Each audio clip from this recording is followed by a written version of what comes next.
নমস্কার, আমি বিধিকা রায় বলছি। ধর্মকথা চ্যানেলের পক্ষ থেকে আপনাদের সকলকে স্বাগত জানাই। আজ রাজা পরীক্ষিতের গল্প বর্ণনা করছি। ধর্মরাজ যুধিষ্ঠির অর্জুনের পৌত্র পরীক্ষিতের রাজ্য অভিষেক করে তার 4 ভাই এবং দ্রৌপদীকে নিয়ে মহাপ্রস্থানের পথে যাত্রা করলেন। রাজা পরীক্ষিতের পিতার নাম অভিমন্যু, যিনি কুরুক্ষেত্রের যুদ্ধে নিহত হয়েছিলেন, আর মাতা উত্তরা। অভিমন্যু যখন মাতৃগর্ভে ছিলেন সেই সময় দ্রোণাচার্যের পুত্র অশ্বত্থামা ব্রহ্মাস্ত্র প্রয়োগ করে পরীক্ষিতকে গর্ভস্থ শিশুটিকে নিহত করতে চেয়েছিলেন, কিন্তু ভগবান শ্রীকৃষ্ণ উত্তরার গর্ভে স্বয়ং প্রবেশ করে সেই মৃতপ্রায় শিশুটির প্রাণ দান করেন এবং পরীক্ষিত মাতৃগর্ভে থাকাকালীন ভগবান শ্রীকৃষ্ণের চতুর্ভুজ রূপ দর্শন করেছিলেন। পরীক্ষিত অত্যন্ত ধর্মপরায়ণ, ন্যায়পরায়ণ, মহাপ্রতাপী রাজা ছিলেন, প্রজাবৎসল রাজা ছিলেন। তিনি 3 বার অশ্বমেধ যজ্ঞ করেছিলেন। একদিন রাজা পরীক্ষিত যুদ্ধ জয় করে ফিরছেন, পথিমধ্যে এক কদাকার কুরুপ ব্যক্তিকে একটি লাঠি হাতে একটি ষাঁড় এবং একটি গাইকে প্রহার করতে দেখলেন। তখন রাজা পরীক্ষিত ক্রুদ্ধ হয়ে সেই লোকটিকে তার পরিচয় জিজ্ঞাসা করলেন, তুমি কে বা কেনই বা এই গাই এবং ষাঁড়টিকে প্রহার করছ? লোকটি বললেন, আমি কলি। সত্য ত্রেতা দ্বাপর শেষ হয়েছে, কলির প্রবেশ হয়েছে, আর এই যে ষাঁড়টি, এটি হলো ধর্মের প্রতীক। ধর্মের 4টি স্তম্ভ, সত্য, তপস্যা, দয়া, দান। কলিতে সত্য, তপস্যা, দয়া কিছুই থাকবে না, সব কিছুর বিনাশ হবে। আর তাই ষাঁড়টি একটি পায়ে দাঁড়িয়ে আছে, আর গাভীটি হলো পৃথিবীর প্রতিরূপ। কলিযুগের মানুষ পৃথিবীকে শুধু দহন করতে থাকবে। এই কথা শুনে রাজা বললেন, আমার রাজ্যে কলির প্রবেশ নিষেধ। কলি বললেন, মহারাজ, কালের গতি, কালের নিয়মে আমি আপনার শরণাগত, আমায় আপনি স্থান দিন। তখন রাজা বললেন যে 4টি জায়গা আমি নির্দেশ করে দিচ্ছি, তোমার সেখানেই তুমি নিবাস করবে। জুয়ার আসর, মদের আসর, কসাইখানা, বেশ্যালয়। তখন কলি চতুরতার সঙ্গে রাজাকে জিজ্ঞাসা করলেন, মহারাজ, আর একটি জায়গা আমাকে দয়া করে দিন। তখন রাজা পরীক্ষিত বললেন, লোভের প্রতীক সুবর্ণ, তুমি সুবর্ণের মধ্যে বাস করবে। এই কথা শোনা মাত্র কলি রাজার মস্তকে যে স্বর্ণ মুকুটটি ছিল সেই মুকুটের মধ্যে প্রবেশ করল এবং রাজার বুদ্ধিভ্রষ্ট হল। একদিন রাজা পরীক্ষিত কিছু সৈন্য সামন্ত নিয়ে মৃগয়া বেরিয়েছেন। একটি হরিণের পিছন করতে করতে তিনি গভীর জঙ্গলে গিয়ে প্রবেশ করলেন এবং তার সৈন্য সামন্তের থেকে তিনি বিচ্ছিন্ন হয়ে গিয়েছিলেন। রাজা তৃষ্ণার্ত হয়ে, ক্লান্ত হয়ে জঙ্গলের মধ্যে একটি কুটির দেখতে পেলেন। রাজা সেই জঙ্গলে শমিক ঋষির কুটিরে প্রবেশ করলেন। শমিক মুনি গভীর ধ্যানে মগ্ন ছিলেন। রাজা সেই ঋষির কাছে জলের জন্যে কামনা করলেন, আমি তৃষ্ণার্ত, আমাকে জল দান করুন। ঋষি গভীর ধ্যানে মগ্ন থাকায় রাজার কোনো কথা তার কানে পৌঁছালো না। রাজা বারংবার জল চেয়ে ব্যর্থ হওয়ায় ক্রুদ্ধ হয়ে পাশে পড়ে থাকা একটি মৃত সর্পকে ধনুকের ডগা দিয়ে তুলে শমীক ঋষির গলায় জড়িয়ে দিয়ে সেখান থেকে প্রস্থান করলেন। শমীক ঋষির পুত্র শৃঙ্গী ধ্যানযোগে এই কথা জানতে পেরে তিনি কৌশিকী নদীর জল হাতে নিয়ে রাজাকে অভিসম্পাত দিলেন যে আজ থেকে 7 দিনের মধ্যে রাজা পরীক্ষিতের সর্পাঘাতে মৃত্যু হবে।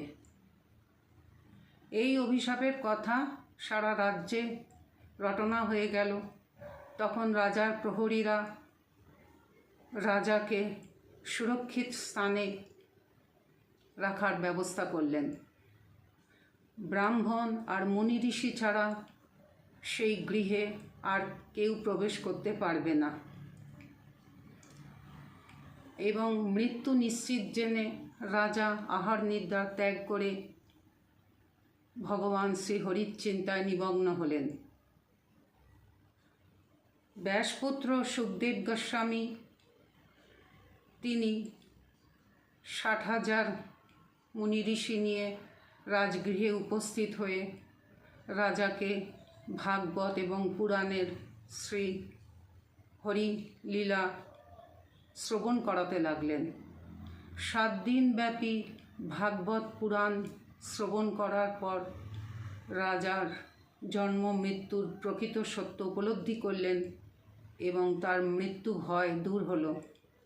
তিনি ব্যাসদেবের উপদেশ অনুসারে ভগবান শ্রীহরির গভীর ধ্যানে নিমগ্ন হলেন। এমন সময় তক্ষক সর্প রাজাকে দংশন করার জন্যে 7 দিনের দিন একটি ব্রাহ্মণের রূপ ধরে থালাতে নানান রকম ফল সাজিয়ে নিয়ে রাজগৃহের দিকে চলেছেন। পথিমধ্যে একজন মুনি, কশ্যপ নামের এক মুনি, কেউ বা বলেন ধন্বন্তরী, তার সঙ্গে সাক্ষাৎ হয়। তক্ষক বললেন, তুমি কে? তখন বললেন, আজ রাজার সর্পাঘাতে মৃত্যু হবে, আমি রাজা প্রাণ বাঁচাবার চেষ্টা করব। তক্ষক বললেন, কালের নিয়ম অনুসারে ব্রহ্মশাপ রাজা এড়াতে পারেন না, রাজার মৃত্যু নিশ্চিত। আর আমি যাকে দংশন করব তুমি তাকে বাঁচাতে পারবে না। তখন কশ্যপ মুনি তিনি বললেন, যে কোনো সর্পাঘাতে মৃত ব্যক্তিকে আমি আমার মন্ত্রবিদ্যার দ্বারা বাঁচিয়ে তুলতে পারি। তক্ষক বললেন, তাহলে একটা পরীক্ষা হয়ে যাক। তিনি একটি অশ্বত্থ বৃক্ষকে দংশন করলেন। তৎক্ষণাৎ অশ্বত্থ বৃক্ষটি জ্বলে পুড়ে ভস্ম হয়ে গেল। কশ্যপ মুনি তার মন্ত্রবিদ্যার দ্বারা সেই অশ্বত্থ বৃক্ষটিকে পুনরায় জীবিত করে দিলেন এবং সেই বৃক্ষটিতে নতুন পাতার অঙ্কুরিত হলো। এই দেখে তক্ষক বললেন, তুমি গৃহে ফিরে যাও, আমি তোমায় প্রচুর অর্থ দান করছি।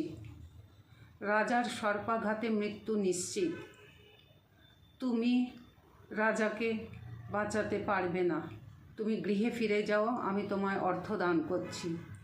এই বলে তিনি তাকে অর্থ দিয়ে গৃহে পাঠিয়ে দিলেন। এবার তক্ষক ব্রাহ্মণের রূপ ধরে রাজগৃহে প্রবেশ করলেন এবং রাজার নিকট উপস্থিত হয়ে একটি ফল রাজার হাতে দিলেন। রাজা সেই ফলটি গ্রহণ করা মাত্র সেই ফলের মধ্যে লুকিয়ে থাকা ছোট্ট কীট বৃহদাকার ধারণ করে রাজাকে দংশন করলেন এবং তৎক্ষণাৎ রাজার প্রাণনাশ হলো। পরীক্ষিতের মৃত্যু সংবাদে দেবতারা, গন্ধর্ব, অপ্সরা হাই হাই করে উঠলেন এবং স্বর্গ থেকে পুষ্পবৃষ্টি হতে লাগলো। পরীক্ষিতের মৃত্যুর পরে তার পুত্র জন্মেঞ্জয় রাজা হয়েছিলেন এবং তিনি একটি সর্পবিনাশ যজ্ঞের অনুষ্ঠান করেছিলেন। মুনি ঋষিদের মন্ত্র উচ্চারণে সমস্ত সর্পকুল সেই যজ্ঞের অগ্নিতে ভস্মীভূত হতে থাকল। তখন তক্ষক প্রাণ ভয়ে দেবরাজ ইন্দ্রের আশ্রয় নিলেন। দেবরাজ ইন্দ্র মা মনসার কাছে গিয়ে সবিস্তারে সব কথা জানালেন। মা মনসা তার পুত্র আস্তিককে রাজা জন্মেঞ্জয়ের কাছে পাঠালেন। আস্তিক রাজা জন্মেঞ্জয়ের কাছে যজ্ঞের দানস্বরূপ তক্ষকের প্রাণ ভিক্ষা করলেন এবং রাজার কাছে প্রার্থনা করলেন, রাজা, আপনি যজ্ঞ সমাপ্ত করুন। তখন তিনি আস্তিকের কথা মতো তার প্রার্থনা শুনে যজ্ঞ বন্ধ করলেন এবং সর্পকুল রক্ষা পেল। রাজা পরীক্ষিতের মৃত্যুর পরে কলিকে শাসন করার আর কেউ রইল না। কলির বাড়বাড়ন্ত হতে থাকলো। তাহলে কলিযুগে মানুষের মুক্তির কি উপায় আছে? কলিযুগে মানুষের কৃষ্ণ ভজনা এবং হরিনাম সংকীর্তন, এটিই হচ্ছে মোক্ষলাভের উপায়। এই বলে আজ আমি পরীক্ষিতের কথা শেষ করছি।